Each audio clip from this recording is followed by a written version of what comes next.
Assalamualaikum warahmatullahi wabarakatuh. Nama saya Ustaz Yasir. InsyaAllah pada hari ini saya akan berkongsi berkenaan dengan suatu topik yang sangat menarik untuk kita bicarakan, iaitu Ramadan, bulan tarbiyah, kekuatan untuk beribadah. Alhamdulillah, segala puji bagi Allah, Tuhan sekalian alam, yang dengan rahmat dan kasih sayangnya kita masih diberi peluang untuk merasai keberkatan bulan Ramadan pada tahun ini. Ramadan sebagai bulan tarbiyah. Ramadan itu adalah bulan yang penuh dengan hikmah. Dalam bahasa Arab, tarbiyah bermaksud pendidikan atau pembinaan. Oleh itu, Ramadan bukan sekadar bulan untuk berpuasa dari segi fizikal, tetapi ia adalah bulan tarbiyah rohani.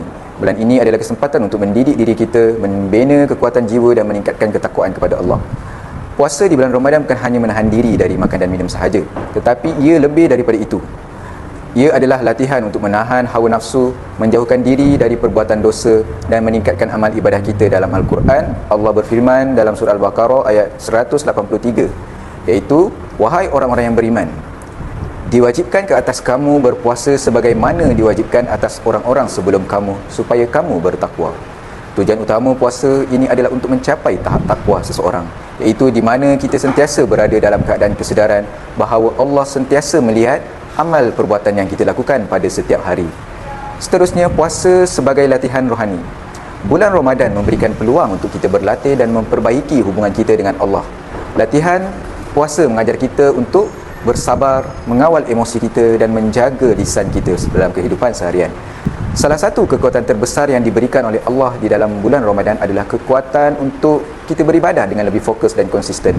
Di bulan-bulan ini, pintu-pintu syurga dibuka dan juga pintu-pintu neraka ditutup. Selain itu, Allah menurunkan rahmatnya yang melimpah, memberikan kekuatan kepada umat Islam untuk beribadah dengan lebih baik. Mereka yang berpuasa bukan hanya menahan diri daripada makan dan minum, tetapi mereka juga menahan diri daripada melakukan perbuatan yang sia-sia dan dosa. Ini adalah peluang emas untuk memperbaiki diri kita dan mencapai ketinggian spiritual yang lebih tinggi. Rasulullah SAW bersabda dalam hadis yang diriwayatkan oleh Bukhari dan Muslim, apabila Ramadan datang, pintu-pintu syurga dibuka dan pintu-pintu neraka ditutup dan syaitan-syaitan dibelenggu. Maka dalam suasana yang penuh rahmat ini, setiap amal ibadah kita akan diberi ganjaran yang berlipat kali ganda. Dengan kekuatan iman dan semangat yang tinggi, kita mampu meningkatkan ibadah, menyucikan jiwa dan mendekatkan diri kepada Allah. Sebagai kesimpulan perkongsian saya pada hari ini, Ramadan adalah bulan yang penuh dengan peluang untuk memperbaiki diri, mendidik jiwa dan meningkatkan kekuatan rohani. Ia adalah bulan tarbiyah yang menyediakan ruang untuk kita melatih diri, memperbaiki amalan dan menjadi insan yang lebih baik. Bulan ini juga memberi kita kekuatan untuk beribadah dengan penuh ketekunan dan keikhlasan, sehingga kita dapat menjadi hamba yang lebih bertakwa kepada Allah.